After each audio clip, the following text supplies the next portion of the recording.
one another about her speech the afternoon of the hawk's attack. "Who will lead in her place?" Wilhelmina asked. "She had standards, like she was a good Dutch aunt. She taught us to keep clean and tidy." The lady struggled up.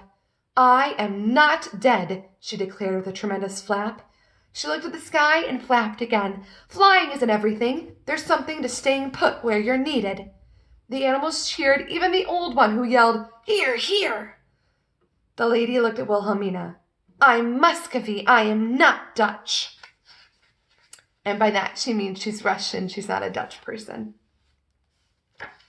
Chapter 45.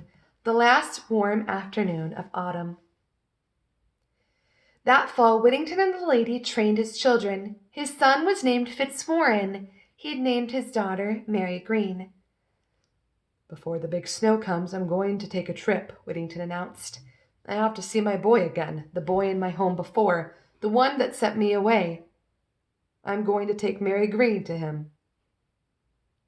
Mary Green, excuse me, I read that last line wrong. It wasn't the one that sent me away. It was the one that was sent away. So the boy that couldn't read, so his parents sent him away. So Whittington's going to try to find him.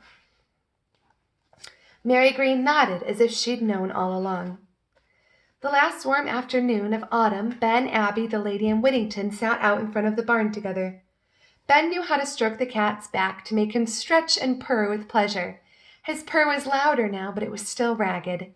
Brahms sang to them. When Ben started talking about the reading lessons, Coraggio, Theo, Wilhelmina, and the horses moseyed over. "It was like coming out of the dark," he said. "When I started, it was dark. There were shapes and things, but nothing was clear. Then it was clear, and I could see. It was like being born." As the sun set, a chill wind came up. They went into the barn to see if his first word was still on the stanchion. It was. That is the end of our book. So I'm going to read the end note. If that doesn't interest you, then you can stop the video here. But it will tell us a little bit about where the writer got the idea for this book. So we'll read that. It's not very long. The Richard Whittington of history was born in Gloucestershire, in the west of England in the late 1350s, so almost 700 years ago. He was a younger son of a nobleman. It was the custom of the time that the family's wealth went to the firstborn male, so Dick was not rich as a young man. He did have the advantages of name and connections. He became the richest merchant of his day as a London mercer, supplying the gentry with velvets, damasks, and silks.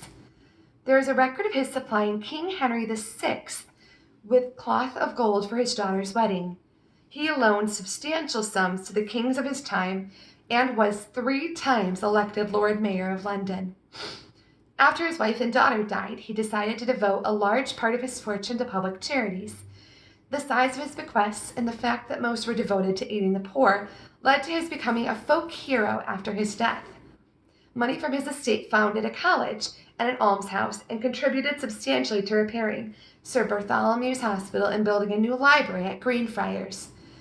Other sums went to rebuilding the Newgate prison because it was feeble, over little, and so contagious of the ire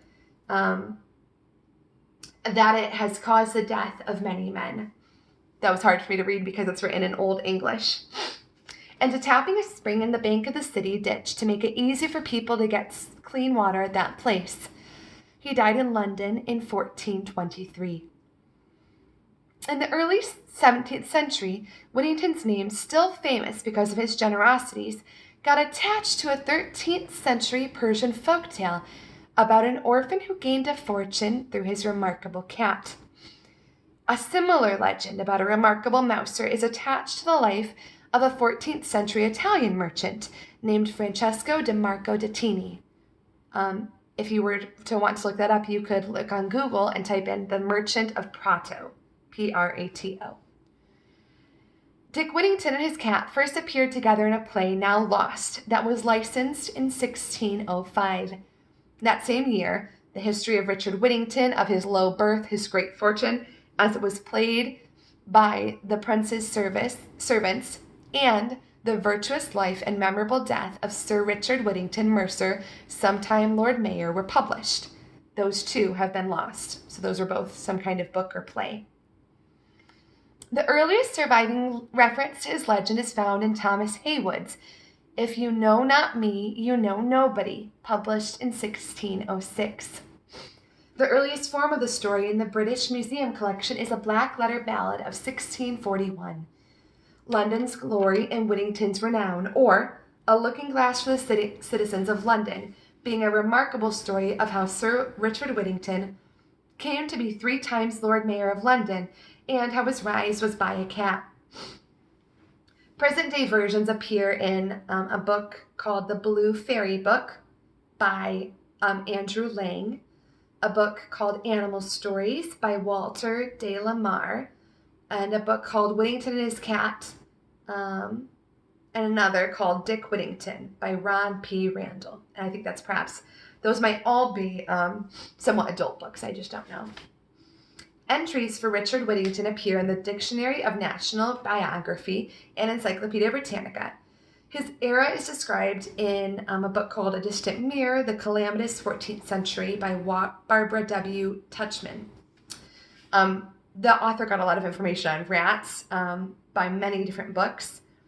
And in chapter 13, the fable is the lion and the rat. That's the rat. I don't know if you remember reading about that. The rat tells a story of how a rat had saved a lion. And that is a fable by Jean de La Fontaine. It's only slightly different than Aesop's fable about the mouse and the lion, but otherwise very similar. She got information about medieval gardens from many different people, and she studied ducks, chickens, cats, and dogs firsthand. She studied goats firsthand too, and read all about them. She found information about childhood in medieval England from different sources, and about sugar. She studied about ships and all kinds of other things. This is just, So she was a very thorough researcher as she wrote this book. So that, my friends, is Whittington by Alan, I said she, it's a he, by Alan Armstrong. I hope you've enjoyed reading it. If you missed any part of it, you can always go back to the earlier videos to catch up on those chapters. And you can always find this book for yourself, perhaps online or at the library if you wanted to reread it. I really enjoyed it, and I hope you did too. It's been fun to end our year together, although virtually, by reading together, because reading is honestly the best thing that I get to do with you guys, and one of my favorite things that I got to do all year. So thank you. Thank you for being my students. I'm going to miss you all so very much. Stay in touch. Remember, you have those postcards, and you can always email me as well. Bye-bye.